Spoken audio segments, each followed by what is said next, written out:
ಭಾರತೀಯ ವೈದ್ಯಕೀಯ ಸಂಘ ವಿಜಯಪುರ ಮತ್ತು ಬಿ.ಎಂ. ಪಾಟೀಲ್ ವೈದ್ಯಕೀಯ ಕಾಲೇಜು ಹಾಗೂ ಅಲ್ ಅಮೀನ್ ಮೆಡಿಕಲ್ ಕಾಲೇಜು ವತಿಯಿಂದ ವಿಜಯಪುರದಲ್ಲಿ ಪ್ರತಿಭಟನೆ ಹಮ್ಮಿಕೊಳ್ಳಲಾಗಿತ್ತು. ಸಿದ್ದೇಶ್ವರ ದೇವಸ್ಥಾನದಿಂದ ಪಾದಯಾತ್ರೆ ಮೂಲಕ ಜಿಲ್ಲಾಧಿಕಾರಿಗಳ ಕಚೇರಿ ತಲುಪಿ ಕೋಲ್ಕತ್ತಾದಲ್ಲಿ ನಡೆದ ವೈದ್ಯ ಘಟನೆ ಖಂಡಿಸಿ ಕೇಂದ್ರ ಹಾಗೂ ಪಶ್ಚಿಮ ಬಂಗಾಳ ಸರ್ಕಾರ ವಿರುದ್ಧ ಕಿಡಿಕಾರಿದರು. ಜಿಲ್ಲಾಧಿಕಾರಿಗಳ ಕಚೇರಿ ಆವರಣದಲ್ಲಿ ಮಾತನಾಡಿದ ಮಹಿಳಾ ವೈದ್ಯರು, ನಮಗೆ ನಮ್ಮ ಕೆಲಸ ಮಾಡುವ ಸ್ಥಳದಲ್ಲಿ ರಕ್ಷಣೆಯೇ ಇಲ್ಲವಾದರೆ ಹೇಗೆ ನಾವು ವೈದ್ಯರಾಗಿ ಸೇವೆ ಸಲ್ಲಿಸುವುದು ಸರ್ಕಾರಕ್ಕೆ ಬೇಡವಾಗಿದೆ ಎಂದರು. ಕೇಂದ್ರ ಸರ್ಕಾರ ಬೇಟಿ ಬಚಾವೋ ಬೇಟಿ ಪಢಾವೋ ಅಲ್ಲಿ ಬೇಟಿ ತೋ ಪಡ್ ಗಯೇ ಹೈ ಲೇಕಿನ್ ಬಚ್ ನಹೀ ರಹಿ ಹೈ ಎಂದು ಕಿಡಿಕಾರಿದರು. ಕೋಲ್ಕತ್ತಾದಲ್ಲಿ ಅತ್ಯಾಚಾರ ಮತ್ತು ಕೊಲೆ ಮಾಡಿದ ಪಾತಕಿಗೆ ನೇಣು ಹಾಕಬೇಕೆಂದು ಜಿಲ್ಲಾಧಿಕಾರಿಗಳ ಮುಖಾಂತರ ಪ್ರಧಾನಮಂತ್ರಿಗಳಿಗೆ ಮನವಿಯನ್ನು ಸಲ್ಲಿಸಿದರು.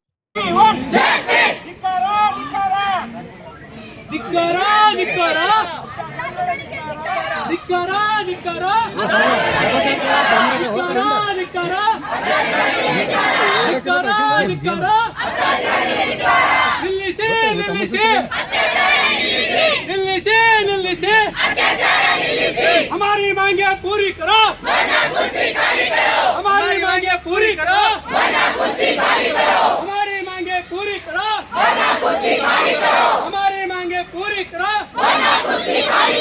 हमारी मांगे पूरी करो, हमारी मांगे पूरी करो, बेके बेको, बेके बेको, बेके बेको, बेके बेको, बेके बेको, ಅತ್ಯಾಚಾರಗಳಿಗೆ ರಕ್ಷಣೆ ನೀಡುವಂತಹ ಸರ್ಕಾರಕ್ಕೆ, ಅತ್ಯಾಚಾರಗಳಿಗೆ ರಕ್ಷಣೆ ನೀಡುವಂತಹ ಸರ್ಕಾರಕ್ಕೆ, ಅತ್ಯಾಚಾರಗಳಿಗೆ ರಕ್ಷಣೆ ನೀಡಿರುವಂತಹ ಸರ್ಕಾರಕ್ಕೆ ಬೇಕೇ ಬೇಕು. ಮಕ್ಕಳಿಗೆ ನಾವೇನು ಕಲಿಸ್ತೀವಿ? ಹೊತ್ತು ನೋಡಬೇಡ್ರಿ, ಊಟ ನೋಡಬೇಡ್ರಿ, ನಿದ್ದಕ್ಕೆಲ್ಲ ಕಡೆ ಲಕ್ಷ್ಯ ಕೊಡಬೇಡ್ರಿ, ನಿಮ್ದು ಏನದ ನೀವು ಕವರ್ ಮಾಡ್ಕೋಬೇಡ್ರಿ, ಕಾಳಜಿ ಮಾಡ್ಕೋಬೇಡ್ರಿ. ಪೇಷಂಟ್ ಏನೈತಿ, ರೋಗಿ ಏನದ, ಎಷ್ಟು ಸೀರಿಯಸ್ ಅದ, ಅದ್ರ ಮೇಲೆ ದಯವಿಟ್ಟು ಅದ್ರ ಕಾಳಜಿ ಮಾಡ್ರಿ. ಆ ಮಕ್ಳಿಗೆ ಅದನ್ನು ಕಲಿಸ್ತೀವಿ. ಈಗ ನನಗೆ ಆ ಧೈರ್ಯ ಇಲ್ಲ ಈ ಮಕ್ಳಿಗೆ ಹೇಳಕ್ಕೆ. ನಿನ್ನ ಕಾಳಜಿ ನೀ ಮಾಡ್ಕೋ, ನೀ ಬಚಾವ್ ಮಾಡ್ಕೊಳವ, ನೀ ಪೇಷಂಟ್ ಕಾಳಜಿ ಮಾಡ್ತೀವೋ ಬಿಡ್ತೀವೋ ನನಗೆ ಗೊತ್ತಿಲ್ಲ. ನಿನ್ಗೆ ಪ್ರೊಟೆಕ್ಷನ್ ಕೊಡೋದು ನನ್ನ ಕೈಯಾಗಿಲ್ಲ, ನನಗೆ ಧೈರ್ಯ ಇಲ್ಲ ತಂಗಿ, ನೀ ಮಾಡಂತ ಹೇಳಕ್ಕೆ.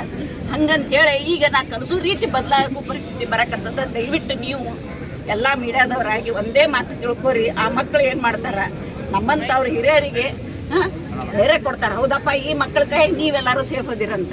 ಆ ಮಕ್ಕಳಿಗೆ ಪ್ರೊಟೆಕ್ಷನ್ ಇಲ್ಲ ಅಂದ್ರೆ ಒಂದು ನೆನಪಿಟ್ಕೋಬೇಕು, ವರ್ಷ ಬರ್ಬರ್ತಾ ಒಂದು ಸೀರಿಯಸ್ ಇದ್ದ ಪೇಷಂಟಿಗೆ ಕಾಳಜು ಮಾಡಿ ಪರಿಸ್ಥಿತಿ ಹೋಗಿ ನನ್ನ ಬಚಾವ್ ಮಾಡ್ಕೋಬೇಕನ್ನೋ ಲಕ್ಷ್ಯದಾಗ ಅವ್ರು ಹೋಯ್ತಂದ್ರೆ ಇಡೀ ದೇಶಕ್ಕೆ ಅಫೆಕ್ಟ್ ಆಗ್ತದೆ. ಇದು ಒಬ್ಬರಿಗಲ್ಲ, ಒಂದು ಕಾಲೇಜಿಗಲ್ಲ, ಒಂದು ಇನ್ಸ್ಟಿಟ್ಯೂಷನಿಗಲ್ಲ, ಒಂದು ಊರಿಗಲ್ಲ.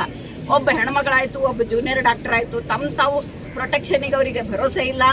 ತಾವು ಒಂದು ಪೇಷಂಟ್ ಕಾಳಜಿ ಮಾಡ್ಬೇಕಾದ್ರೆ ತಮ್ಮ ಜೀವದ ಖಬರು, ತಮ್ಮ ರಿಕ್ವೈರ್ಮೆಂಟದ ಖಬರ್ ಬಿಟ್ಟು ಮಾಡ್ತಾರ ಅಂದಾಗ ಅವ್ರಿಗೆ ಧೈರ್ಯ ಇಲ್ಲ ಅಂದಾಗ ನಮ್ಮ ಕಡೆಯಿಂದ ರೋಗಿಗಳಿಗೆ ನಾವು ನಿಮ್ಗೆ ಅತ್ಯುತ್ತಮ ರೀತಿಯ ಕಾಳಜಿ ಮಾಡ್ತೀವಿ ಅಂತೇಳಿ ಭರೋಸೆ ಕೊಡೋದು ನಮಗೆ ಕಷ್ಟ ಆಗ್ತದೆ. ದಯವಿಟ್ಟು ಇದನ್ನು ತಿಳ್ಕೊರಿ, ದಯವಿಟ್ಟು ಸಮಾಜಕ್ಕೆ ಮೆಸೇಜ್ ಕೊಡಿ.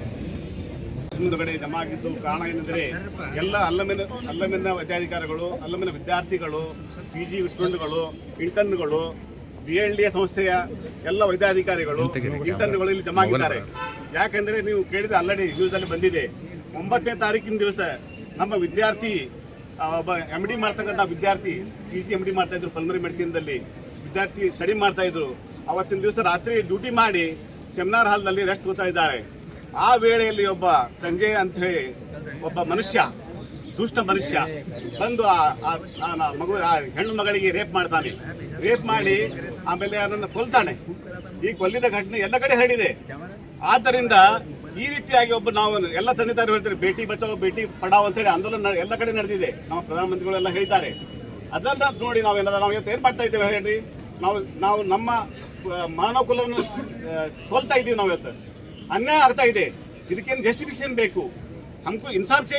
ಏನು ಮೊನ್ನೆ 9ನೇ ತಾರೀಕು ಆಗಸ್ಟ್ 9ನೇ ತಾರೀಕಿಗೆ ಕೋಲ್ಕತ್ತಾದಲ್ಲಿ ಒಬ್ಬ ಯುವ ವೈದ್ಯ, PG ವೈದ್ಯ ಮೇಲೆ ನಡೆದಂತ ಸಾಮೂಹಿಕ ಅತ್ಯಾಚಾರ ಹಾಗೂ ಬರ್ಬರ ಹತ್ಯೆಯನ್ನು ಖಂಡಿಸಿ ಇಂದಿನ ದಿನ ಸಿದ್ದೇಶ್ವರ ಗುಡಿಯಿಂದ ಈ DC ಆಫೀಸ್ ತನ ಒಂದು ಬೃಹತ್ ಪ್ರತಿಭಟನೆಯನ್ನ ಭಾರತೀಯ ವೈದ್ಯಕೀಯ ಸಂಘ ವಿಜಯಪುರ, BLD ಯೂನಿವರ್ಸಿಟಿ, ಅಲ್ ಅಮೀನ್ ಮೆಡಿಕಲ್ ಕಾಲೇಜ್ ಎಲ್ಲ ವೈದ್ಯಕೀಯ ಸಂಸ್ಥೆಗಳ ನೇತೃತ್ವದಲ್ಲಿ ಇವತ್ತು ನಾವು ಹಮ್ಮಿಕೊಂಡಿದ್ದೇವೆ. ಅತ್ಯಂತ ಯಶಸ್ವಿಯಾಗಿ ಪ್ರತಿಭಟನೆಯನ್ನ ನಾವು ಸಮಾರೋಪ ಮಾಡಿದ್ದೇವೆ. ಅದರ ಜೊತೆಗೆ ಜಿಲ್ಲಾಧಿಕಾರಿಗಳಿಗೆ ಸೂಕ್ತ ಕ್ರಮಕ್ಕಾಗಿ ನಾವು ಒಂದು ಮನವಿಯನ್ನ ಕೊಟ್ಟಿದ್ದೇವೆ.